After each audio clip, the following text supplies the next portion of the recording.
Yes, absolutely. Okay, Yes. so let us start with the next topic, that is research in research methods, that is writing process.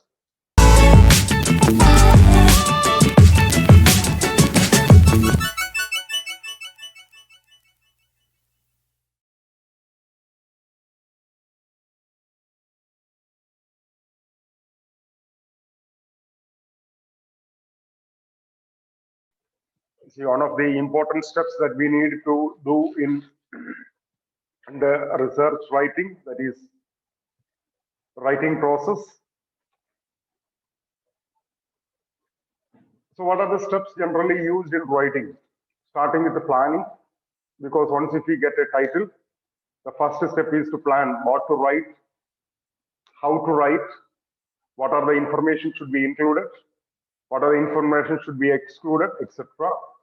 Then after that, we are making like an outline, which is normally termed as drafting. Then third one is revising, that is reading it repeatedly multiple times, so that unwanted items, unwanted sentence, unwanted words which we can able to remove, and then making improvements and enhancement between these steps. So first step is planning, second step is drafting, third step is revising, and fourth step also we can tell that revising multiple times for improvement. Okay. So planning and writing, the first step. So this is the first step we can able to tell in writing is planning. So in planning, what you want to do is that, okay, now you are having a problem in your hand. So when you are having a problem or when you are having a research title, the next step you need to do is that which resource we can able to use for reading. So it may be through books, it may be through journal articles, it may be through internet, it may be by discussing with the friends or colleagues or subject matter experts or our faculty members, etc. So there is a second one, determine the source of reading and strategy to obtain these sources of reading. And then the third one, that is determine the writing strategy.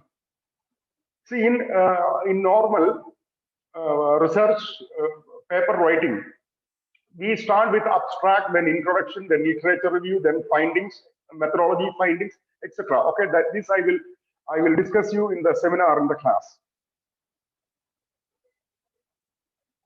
So without having a complete information or without having the complete paper, most of the time we cannot be able to write the abstract. So generally, as a researcher, we usually write the abstract at the end of completing the remaining steps. Abstract means what? Which is the content or which is the mini content of the whole research paper. And use supporting tools in order to ease in reading, writing, and remembering. So like spell check, grammar check, plagiarism check, etc., etc., like that. So everything we are planning the first step. So we have the problem. Then the next step we are planning that what resources we need to take and how to write. What are the steps or what are the procedures? What are the steps to follow, etc. Everything we will plan. Okay, clear?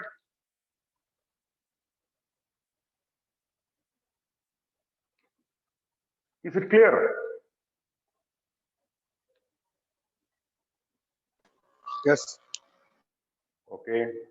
Please give me some response in between. Okay. Otherwise, I don't know. I cannot identify that whether you are listening to my class. Then the next. Okay. Okay. So in planning itself, you need to make observation in writing. So observation is important. See here, just I can able to give you an example for some of my purpose which I brought it for today. Just see here. Can you see this paper? So it is under Yes. my name. Okay, just see. Can you see what is been there in red line? Yes. Okay, so that means I already wrote the paper. But after that, when I am revising the paper, I understood that that particular word is not suitable in that situation. or that particular sentence is not suitable in that sentence. So what happened? You can able to see between these two. So this is the corrected paper and this is the final paper. So here it contains no correction. That means what? We can tell that this is a final draft of the paper. Okay. So first step is make observation in writing, like looking at an event, explore, make diagram, conceptualization, speculation, etc. So observe it. How you are writing, what you are writing. In planning, you first observe the content, observe the information. Then second one is do little research in writing, like create questions, make interview, make reference or read reference, etc. So why we are creating questions? Since certain information is not available for us. So those information we are getting through interacting with some people. You got my point? Yes. Yes. Okay. See, for example, you are going to write a research in simulation and modeling.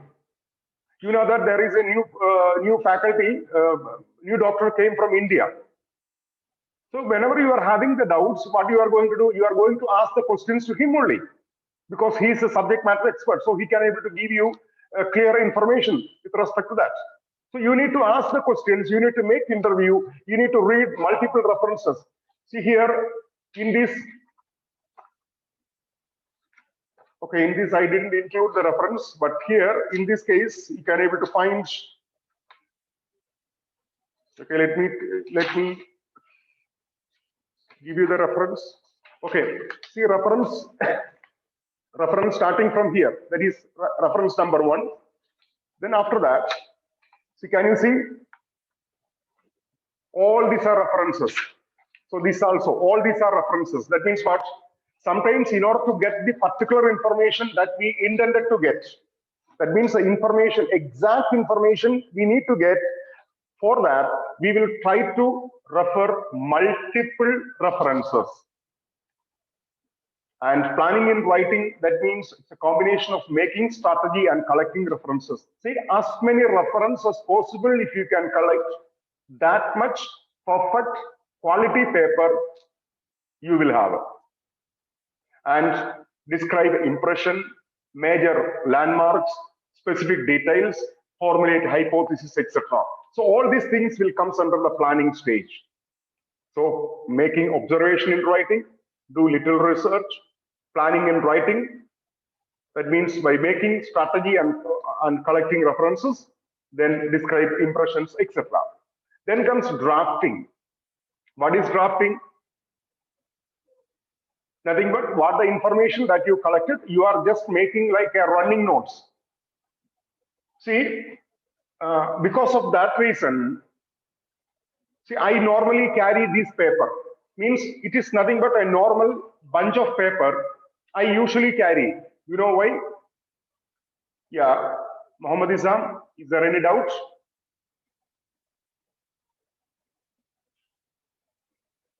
Muhammad Izam.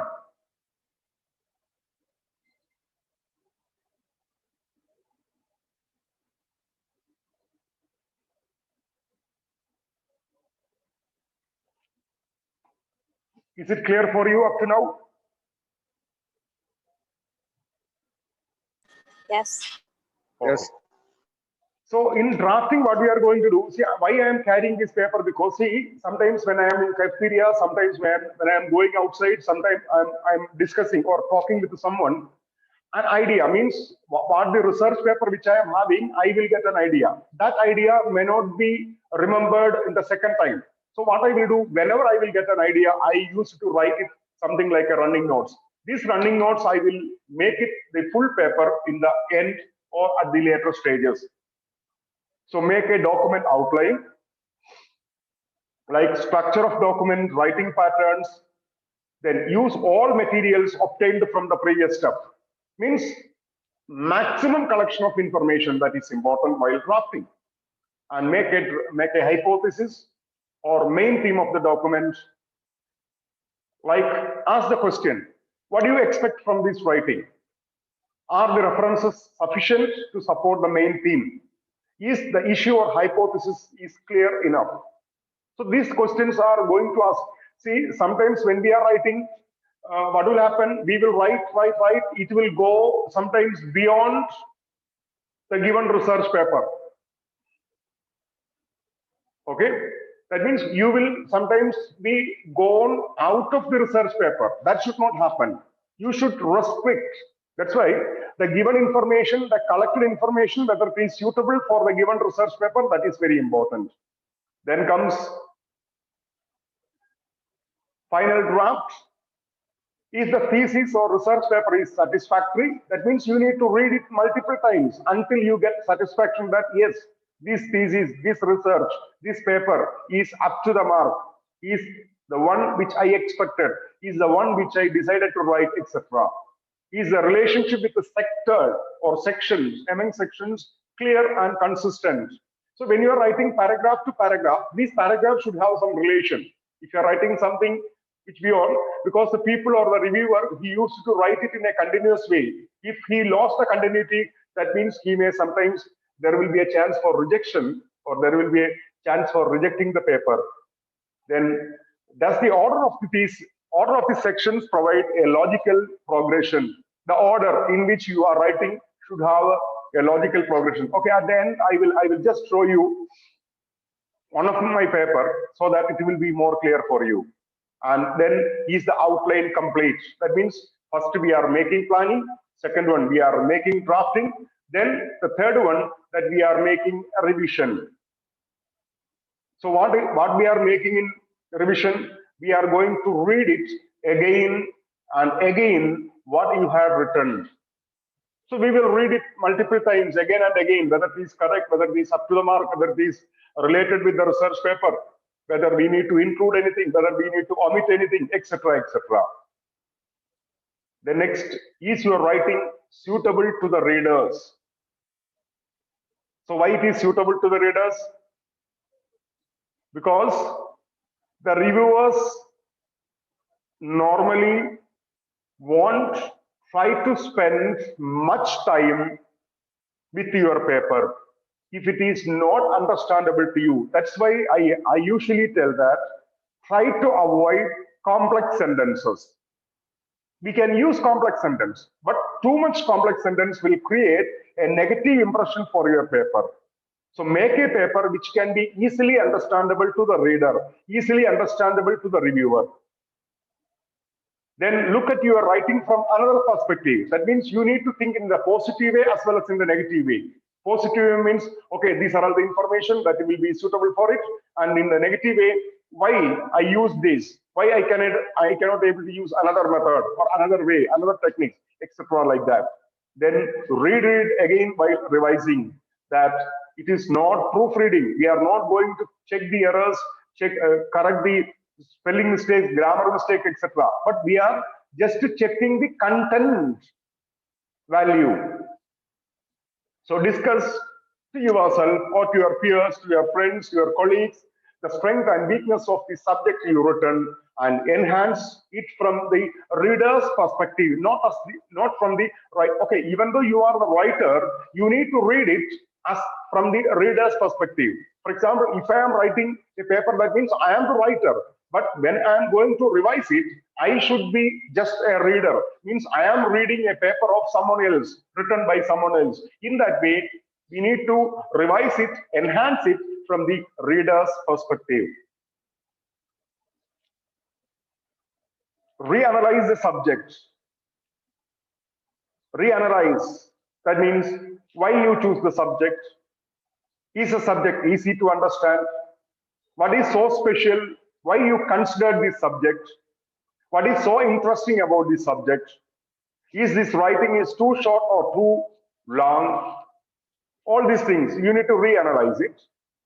Then the next step is you need to understand your audience. Who is going to read it? Who is going to benefit from it? And like the writer-reader combination, you should also imagine yourself as an audience. That means you are reading a particular paper and someone is listening. That means you are not only a writer, not only a reader, you are also a listener. So imagine yourself as an audience and listen to the speech.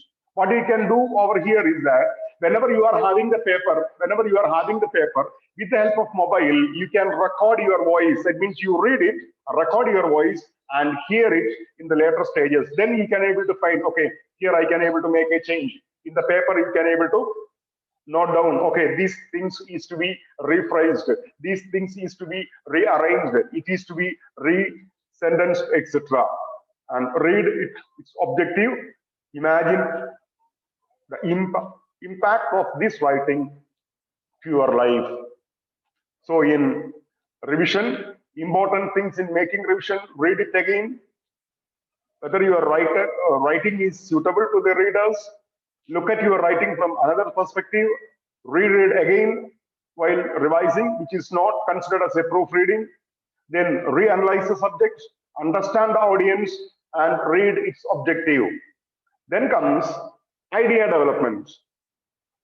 See how we are getting the idea. Here, many ideas, many different kinds of ideas are being given. What happened? That means what? You are narrating it. What is narration? Explanation. What does it look like? You are describing it. How can you document it? That is illustration. How is similar or different with something else? You are making comparison. What kinds of subdivision does it contain? You are clarifying it or classifying it. How do you do it? You are making process analysis. Why did it happen? That is, you are making casual, normal, general analysis. And how do you characterize it? That is definition. So you can develop the idea using narration, using description, using illustration, using comparison, using classification, using process analysis, using casual analysis, and using definition. So these are all the different idea developments which you can able to make. Then comes the third one, paragraph development. So you planned, you drafted, you revised. Now what you want to do? You need to make it everything into paragraph, that is section by section. So what is a paragraph? It's a set of related sentences that work together to express or develop an idea. So it's a kind of related sentences, combined sentences, which will have a relation with the previous sentence, which will be continuous in nature. So a writer uses paragraph for what purpose? In order to organize and present idea, whether they are simple, elaborate, complex, or controversial, in manageable segments of prose. So the writer, what he will do, whatever the idea he got, whatever the draft he made, that draft he will make it into sentence, and that sentence may be simple sentence, elaborative sentence, complex sentence, or controversial sentence, whatever it may be, he will make it connection by connection, connected to each other. Then comes allows the writer to control emphasis. That is, how much importance to lend to an idea. That means when you are making emphasis, when you are making importance, this importance or this sentence, you need to analyze how much important this sentence to the given research paper. Then allows the writer to control rhymes. So what it is, how to create and vary a pattern for presenting ideas. Then comes readers need paragraph in order to readily grasp the key points and avoid boredom or inattention. See, what the reader they need is, they need to get attraction with your writing. See, when they are not getting, suppose if you are opening a website, if the website is not attractive, surely you will close down the website. You are not interested to go further. If you are watching a video, the starting stage itself, you should get an interest to continue watching it. If not, what you will do? You will close down the video. Am I correct? If you are making chats, if you are making discussion, conversation, whatever it may be, if you does not have interest, if you are not feeling that it is interested, either you will quit the place, you will just leave the given conversation. Same thing will happen with the paper also. Means while you are reading the paper, while you are having the paper, while you are reading the paper, if you are getting interest, you will try to continue the remaining portion of the paper. Otherwise, simply as a reader, my case, I can tell that this paper is not sufficient or not up to the standard of the given conference, given journal, etc. Simply I will reject. Sometimes the given paper have weightage, but unfortunately I am not understanding the concept, I'm not understanding the idea, so I will simply reject the paper. Then comes fourth one, sentences. So sentences, that is nothing but patterns of expression. So how we are making expanding and combining sentences. Expanding. So expanding the sentence by modification, combining the sentence by coordination, use parallel structures, combine the sentence by subordination, the relation of combination to purpose. So here, expanding and combining. Expanding means what? You have a small sentence, you have a small idea. This small idea you are expand. Sometimes you will make it into a paragraph. Sometimes you will have some 4 to 5 paragraphs, but that much paragraph or that much information is not necessary for the given paper. What you will do, you will recombine the whole idea into maybe some within one paragraph or within 1 to 2 lines, 1 to 2 sentences. Then there are types of sentence, the balanced sentence and the periodic sentence with respect to situation. Balanced means normal. Then revising the sentence, you are going to revise it for clarity, revise it for emphasize importance, and revise it for variety, differences. Then comes fifth one, the choice of the word, denotation, that is meaning, and connotation, that is implication. So 3 qualities of good diction, that is articulation, which is appropriateness. Appropriateness means suitability, like popular and learned words, that is known words. Then colloquialism, that is dialect. Then third one is slang. Then specificity, imagery, like simile, that is figure of speech or comparison, metaphor, analogy, personification, and allusion, that is indirect reference. That is a choice of word. See, don't try to use the words which is more complex in nature. No reviewer will have a dictionary in his hand, or no reviewer will try to find the meaning of the particular word using his mobile dictionary or using a dictionary which is available in his hand. Most of the time they will not have a dictionary, or they will not try to check the dictionary for knowing the word. So what will happen? Automatically he will round it. That means rephrase or paraphrase or reconsider the given sentence like that. So it will give you a bad mark. So what you want to do is that instead of using complex sentences, instead of using complicated words, use simple words. That does not lose your standards of the paper. It will get more and more attraction towards the paper. Okay? Clear? Yes. Then comes the tone and style. So the tone, that indicates informativeness, effectiveness, and style, nothing but the language. Then comes persuasion. That means nothing but communication intended to include belief or action. That means you need to attract, you need to drag the reader towards your paper. By doing that, you are going to get more citation. That means some other authors will try to use your paper. How much citation you are going to get, that much H index and I index you are going to get. That means your paper is getting attention, your paper is getting more value, your paper is getting more popularity. So change the reader's image, fitting the persuasion to the audience. The means of persuasion means trustworthiness, honesty. That means, yes, Okay, that is Ahmad Muhammad paper. Yes, it is worth to read. It is worth to get condensed. It is informative. We can get more information from it. It will be useful for our research. Like that idea, like that persuasion, we will get in our mind. Then emotional appeal, and then comes argument. And then comes survey research. What is survey? It is nothing but the method of primary data collection based on communication with a representative sample of individuals called respondents. So here it is a kind of data collection method. Survey, making survey. For example, just one question, you just rate my teaching.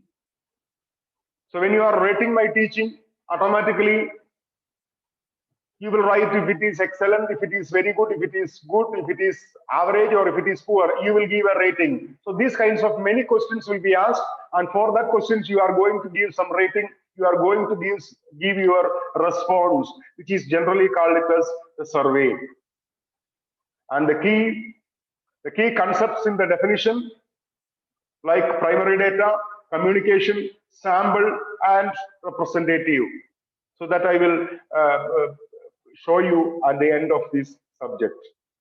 So it is, survey is a method of primary data collection based on communication with a representative sample of individuals.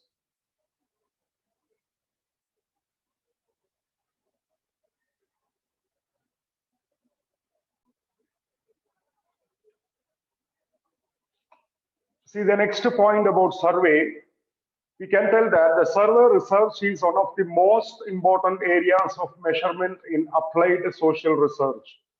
Applied social research. See, why we are conducting survey? Because in some research areas, we may not get the information that required for us. During that time, we will try to interact with the people by conducting survey and get their response, and with respect to that response, we are going to make a conclusion. And the broad area of survey research encompasses any measurement procedures that involve asking questions to the respondents. So how we are making the survey? We are making the survey by asking questions to the respondents and getting the results. And a survey can be anything from a short paper and pencil feedback form to an intensive one-to-one in-depth interview. So anything which we can able to include as a question which can be asked to them to get their response. Then comes advantages as well as disadvantages of surveys. Advantages means the speed, cost, accuracy, and efficiency. Disadvantages means sometimes you will get survey error. See, for example, I am asking the survey for the student's age in the class. There are total 25 to 30 students in the class. How many students will give their right age? Particularly the girl students. No, age, umr. Okay, I am doing a survey. As an example, I am doing a survey. In that survey, what I want to do, I want to get is that I need the student's name, the student's class or semester. I need to know the student's age group. Okay. So like that, some different questions I asked. Okay, their name, they will give the correct answer. Their class, they will give the correct answer. The semester, they will give the correct answer. But what about their age group? Sometimes they will give wrong answers. Yes or no? Yes. Yeah. So this is the disadvantage which we are telling, that is the survey error. And second one is communication problem. See, I can able to communicate with you only in English. If you can able to communicate only with me in Arabic, we can tell that there will occur a communication issue. And also, what exactly I mean to ask may not be the same that you understood by yourself. So that is also another issue, communication issue or communication problem. And then comes, there are the categories of survey research errors. So here we are mentioning about the total errors, sampling errors. So this indicates sampling errors. Sampling errors means what? For selecting the experiment, selecting the survey, we are going to take some samples. And another one is systematic error, errors from the respondent, errors from administrative. If you are considering about respondent error, sometimes they will not respond. Sometimes the response itself, deliberately, they will give false information, or unconsciously, they will give false information. From the administrative error, data process error, sample selection error, interviewer sometimes cheating, and acquiescence bias, extremity bias, interviewer bias, auspicious bias, and social desirability bias. So the errors: random sampling error, systematic error, respondent error, administrative error, non-responsive error, response bias, data process. So what are they? Let us go with the next one, that is, what is acquiescence errors or acquiescence bias? That means it indicates that for the people, always there is a tendency to accept or to agree for everything that the interviewer asks. Means even though they are having their own opinion, they just hide their opinion, they just keep their opinion in their mind, and they will tell everything in a positive way. Means like they are sometimes give like the response which they actually not interested to give. That is acquiescence bias, tendency to agree with everything the interviewer says. Second one is extremity bias. See, this is tendency to use extremes when responding to questions. Means for all the questions, they will give the maximum extreme answers. But there sometimes will be some average answers, some good answers, some very good answers, some excellent or extreme answers. But for every question, they used to give the extreme answers to the maximum. For example, if I am asking you, what is your opinion about Garden City? You will tell, excellent. What about computer science department? Excellent. What is faculty members? Excellent. What is lab facility? Excellent. What is library facility? Excellent. In this way, for every question, you used to give extreme answers. But sometimes you have an answer which does not have this extremity. Third one, interviewer bias. So tendency of interviewers' presence to affect the respondents' answers. See, with my absence, you can easily tell about myself, tell about me. Am I correct? Yes. Yes. During my absence, you can tell about me freely. But in my presence, can you tell me freely? No. No. Just imagine, I'm asking you a feedback about my teaching. Okay? And what I'm telling you that, I'm asking you to write it in a paper without having your name. So you can give clear information. Am I correct? At the same time, if I'm asking you, you write your name, then give me feedback. Most of the people, they will give positive response only. Very little, very rarely, the students will respond with a negative feedback. Am I correct? So the presence of interviewer always will affect the respondents' answers. And then comes auspicious bias, tendency for knowledge of who is sponsoring the research to affect the respondents' answers.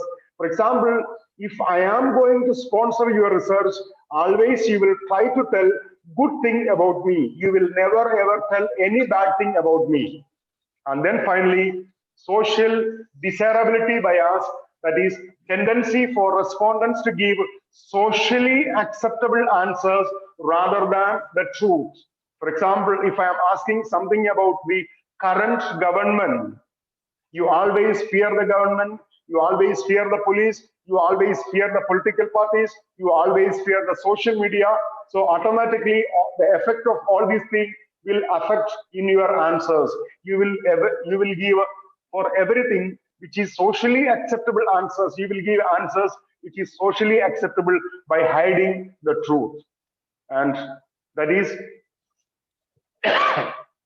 the subject today. So let me give you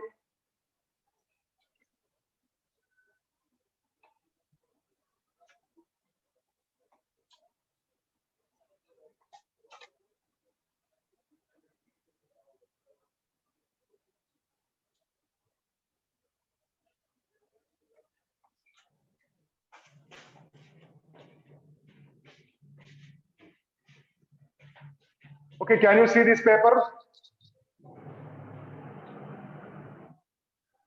Yes. Can you see this paper? Yes. Okay. Yeah. So this is been published recently in February, that is this month, around 1 week before it is published.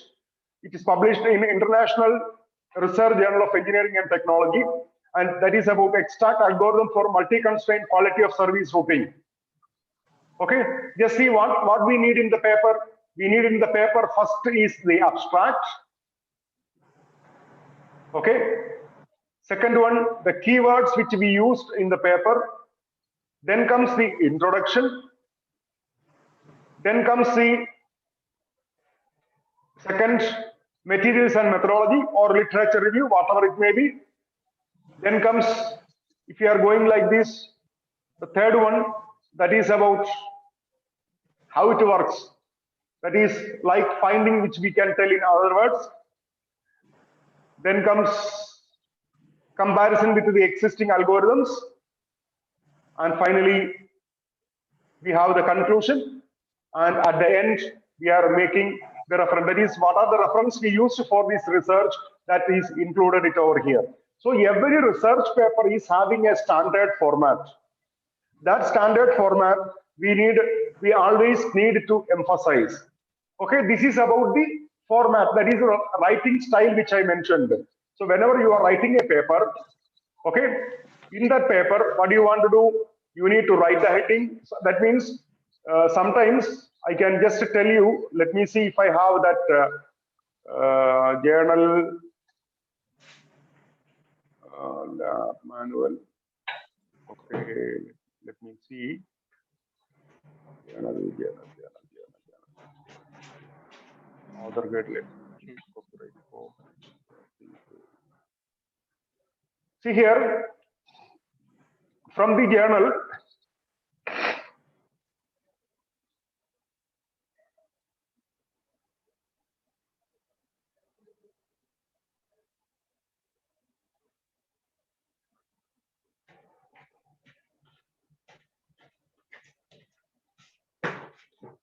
see from the journal, they are giving the guidelines for the authors. Can you see this? Can you see this? The word. Yeah, no, not Word, a PDF file. Like author guidelines. Author guidelines. Yes, yes. Okay, so here, see what they are mentioned. They mentioned that the manuscript must be original and should not have been published previously. It should be written in English with the MS Word, document or docx. It should contain a minimum of 5 pages, maximum 4 authors, like that, Times New Roman. So they had given some many conditions. See here, like page settings, letter with the 0.5 margin, manuscript title, 16 size, text line, 10 size, authors, 12 lines, author description 11, author description next line, 10 size, abstract 12. Like that, they had given some many instructions. So when we are writing the paper, we should adhere, we should follow these guidelines. Okay, so this is the way of writing. Then next, which I am telling you regarding my research thesis. See, just before I mentioned you about the survey. Can you see this? Introduction.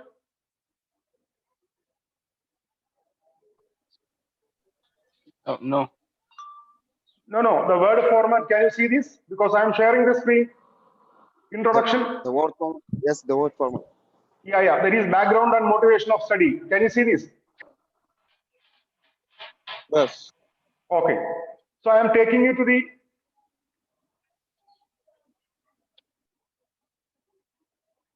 What? no, wait.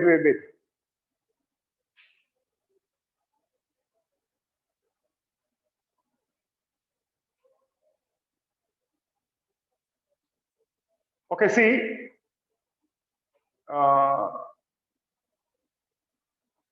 Questions. Okay, see here.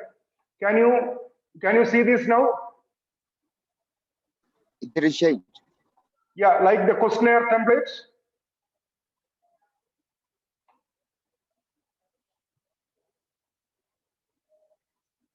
Can you see this? It is still the word format. Yeah, the word format. That is like questionnaire template. Can you see this? It is the exact algorithm of multi-constraint quality of service routine. No. Okay. I will just stop it. Share.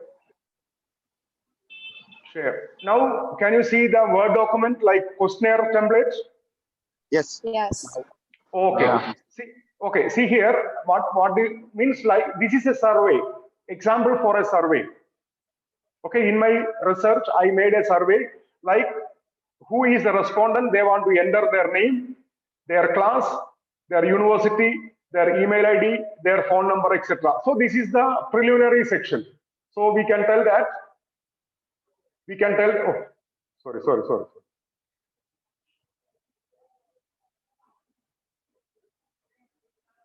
We can tell that this is part A, which gives the respondent who is responding to my question their information. And in part B, attitude toward the current system. Part C, information about the present curriculum. And part D, that is their response. See how I made, so part A, it is clear for you. That is, this is part A. What is part A? Like gender. So what are the genders? So I included male or female. Okay. Second one, here, the age group. Can you see this clearly? Yes. Okay, like I made 15 to 18, 19 to 25, 26 to 30, 31 to 35, and 36 and above. Then comes program, which program they are studying, like civil, mechanical, electric, electronics, civil, chemical, electric, electronics, mechanicals, petroleum, information technology, communication, computer science, business, information system, none of the above like that. And then nationality, like local or international. Then your year of study, like foundation or first year student, second year students, etc. like that. So I'm taking the background of the respondent. Then what is part B? Here I'm asking them, then from the information received about the education system and standard in developed countries, how do you rate your education standards? So what are the questions? See here, it is given like poor, fair, comparable, better, much better. And you can select one. That is, for example, if it is poor, fair, comparable, better, or much better.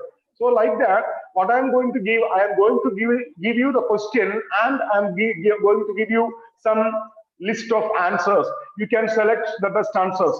Like that, the second one, some question number 2, some different questions which like 1, 2, 3, 4. That means like the rating. If it is 1, very poor, 2, good, average, 3, it is good, 4, it is very good, and 5, it is excellent, like that. So for each one, I asked a question and I asked a response from the people, from the respondent.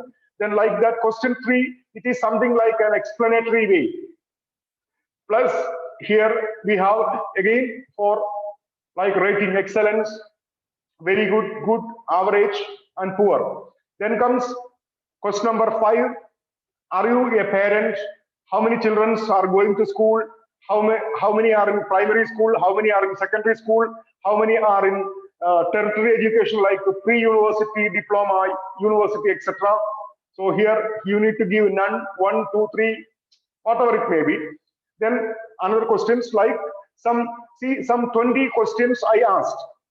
Okay, that means this is a survey, example for survey. Some 20 questions I asked. For these 20 questions, then in part C regarding curriculum, that means the first one we can able to tell that we are going to ask the information about the respondents. Second one, general question about education. Third part, we are going to ask specific questions like the curriculum. So for there we are having some 22. Okay, part D students response. Then how many? Some 42, 45 questions I asked. So for this, surely I will get, okay, if I, for example, if I am giving you these questions to you people, everybody will respond. Like around 30 members will respond.